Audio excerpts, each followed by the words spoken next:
Hi everyone, it's Miss Kinder again.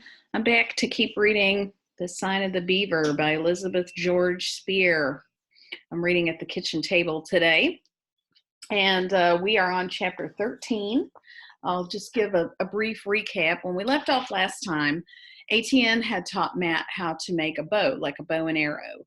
And you remember that Matt had tried on his own to do it, and he had made a decent bow, but the problem was when he shot the arrows, they just went in crazy directions. So he wasn't having a lot of luck with that.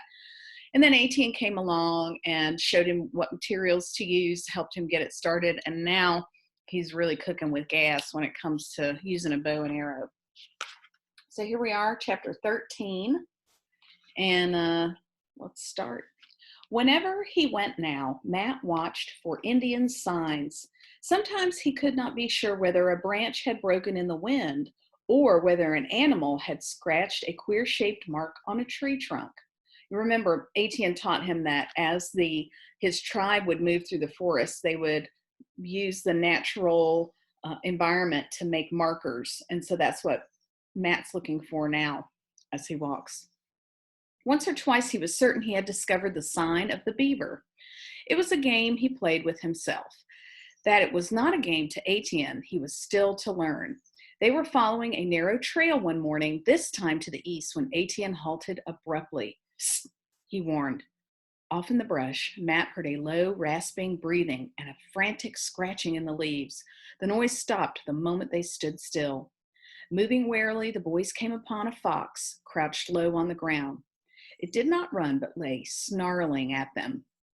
And as he came nearer, Matt saw that its foreleg was caught fast. With a long stick, Etienne pushed aside the leaves, and Matt caught the glint of metal. "White man's trap," said Etienne. "How do you know?" Matt demanded. "Indians not use iron trap bad." "You mean a white man set this trap?" Matt thought of Ben. Remember Ben, who stole his rifle when Matt brought him in and fed him? "No, some white man pay for bad Indian to hunt for him. White man not know how to hide traps so good." Etienne showed Matt how cleverly the trap had been hidden. The leaves and earth mounded up like an animal burrow with two half-eaten fish heads concealed inside. So that must have been the bait that they used to attract the fox to the trap. The fox watched them, its teeth bared. The angry eyes made Matt uncomfortable. "We're in luck to find it first," he said, to cover his uneasiness. Etienne shook his head. "Not beaver hunting ground," he said. "Turtle clan hunt here." So remember, Etienne's in the Beaver clan, and he's saying, this is not our hunting ground. This is the hunting ground of the Turtle clan. He pointed to a nearby tree. On the bark, Matt could just make out a crude scar that had a shape somewhat like a turtle. He was indignant. "We found it," he said. "You mean you're just going to leave it here because of a mark on a tree?" "Beaver people not take animal on turtle land," Etienne repeated. "We can't just let it suffer," Matt protested. "Suppose no one comes here for days." "Then fox get away." "How can he get away?" "Bite off foot." Indeed, Matt could see now that the creature had already gnawed its own flesh down to the bone. Ooh, awful. "Leg men soon," Etienne nodded, noting Matt's troubled face. "Fox have 3 leg beside." Like he's saying the leg he chews off will mend, and he still has 3 legs, so he can still get around. "I don't like it," Matt insisted. He wondered why he minded so much. He had long ago got used to clubbing the small animals caught in his own snares. There was something about this fox that was different. Those defiant eyes showed no trace of fear. He was struck by the bravery that could inflict such pain on itself to gain freedom. Reluctantly, he followed Etienne back to the trail, leaving the miserable animal behind. "It's a cruel way to trap an animal," he muttered. "Worse than our snares." "Eh, Etienne agreed. "My grandfather not allow beaver people to buy iron trap. Some Indian hunt like white man now. One time, many moose and beaver. Plenty for all Indians and for white man too. But white man not hunt to eat, only for skin. Him pay Indian to get skin, so Indian use white man's trap." Okay, so it's important to note here what Etienne's saying. He's saying before the white men came, there were plenty of animals for all of the Indian tribes, the clans rather, the Beaver clan, the Turtle clan, because what they used the animals for primarily was food. And then of course we talked about how they also used other parts of the animal for tools and clothing and things like that. But then he says when the white man came, their primary goal was to kill the animals for their skins, their pelts. And once they started doing that, there wasn't enough for everyone to eat. And so they were paying the Indians, the white men were paying the Indians to trap these animals for them. So it's greatly changed the economy and the resources of the area. Matt could not find an answer. Tramping beside Etienne, he was confused and angry as well. He couldn't understand the Indian code that left an animal to suffer just because of a mark on a tree. And he was fed up with Etienne's scorn for white men. It was ridiculous, white men, excuse me. It was ridiculous to think that he and Etienne could ever really be friends. Sometimes he wished he could never see Etienne again. Even at the same moment, he realized that this was really not true. Even though Etienne annoyed him, Matt was constantly goaded to keep trying to win this strange boy's respect. He would lie awake in the night, staring up at the chinks of starlight in the cabin roof, and make up stories in which he himself, not Etienne, was the hero. Sometimes he imagined how Etienne would be in some terrible danger, and he, Matt, would be brave and calm and come swiftly to the rescue. He would kill a bear unaided, or a panther, or fend off a rattlesnake about to strike. Or he would learn about an enemy band of Indians sneaking through the forest to attack the place where Etienne was sleeping, and he would run through the woods and give the alarm in time.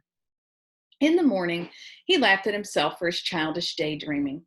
There was little chance he would ever be a hero, and little chance, too, that Etienne would ever need his help. Matt knew that the Indian boy came day after day only because his grandfather sent him. For some reason, the old man had taken pity on this helpless white boy, and at the same time, he had shrewdly grasped at the chance for his grandson to learn to read. If he suspected that Etienne had become the teacher instead, he would doubtless put a stop to the visits altogether. So Matt's saying he thinks that if Etienne's grandfather found out that Etienne was teaching him so many things, he might not allow him to come back for his reading lessons. Matt knew he ought to feel grateful for Etienne's teaching. Every day, Etienne taught him some new thing. A plant like an onion that he could drop into his cooking pot to make his stew more tasty. A weed with a small orange flower and a milky juice in its stem that took away the sting of insect bites or poison ivy. A plant with brownish flowers and roots, bearing a string of nut-like bulbs that thickened his stew and made it more nourishing. He had pointed out plants that Matt must never eat, no matter how hungry he might be. He had even shown Matt how to improvise a rain cape in a sudden rain by quickly punching a hole through the center of a wide strip of birch bark and making a cone of bark for his head. So like a little, like a rain hat to protect his head if it started raining suddenly. The only thing that Matt could teach him, Etienne, was set against learning. So you remember, Etienne has no interest in learning to read, and Matt is frustrated because that's really the only thing he could teach Etienne to do. For Etienne, the white man's signs on paper were pis wat, good for nothing. Nevertheless, Matt noticed that in spite of himself, Etienne had learned something from the white boy. He was speaking the English tongue with greater ease. Perhaps he was not aware himself how differently he spoke. He picked up new words readily. Sometimes he used them with that odd humor that Matt was beginning to recognize. Matt knew that Etienne was mocking when some of his own favorite expressions came solemnly out of the Indian's mouth. "Reckon so," Etienne would say. "Rain comes soon, by golly." Sometimes he even took a fancy to a word out of Robinson Crusoe. Remember, that's the book Matt's reading to him. He especially liked the sound of verily. In return, Matt liked to try out Indian words. They were not hard to understand, but impossible to get his tongue around. He didn't think he could ever quite get them right. But he could see that though it amused Etienne when he tried, it also pleased him. "Chakwa, this morning," Matt might say, "I chased a quag out of the corn patch." He wouldn't add that he had wasted an arrow and watched the porcupine waddle off unharmed. perhaps, after all, those lessons hadn't been entirely wasted. So when Matt and Etienne started hanging out together, the idea was Matt was going to be teaching Etienne how to read. But it seems to me like what's happening is even though he is teaching Etienne to read, Etienne is actually teaching Matt a lot more. Certainly about what it takes to survive in the wilds of Maine, how to get by the way that the Beaver clan do, how to get along with the Turtle clan. And now Matt's even learning some of Etienne's language. So all in all, it seems like the friendship's growing, even though Matt's still a little bit annoyed that he just doesn't feel like Etienne respects him.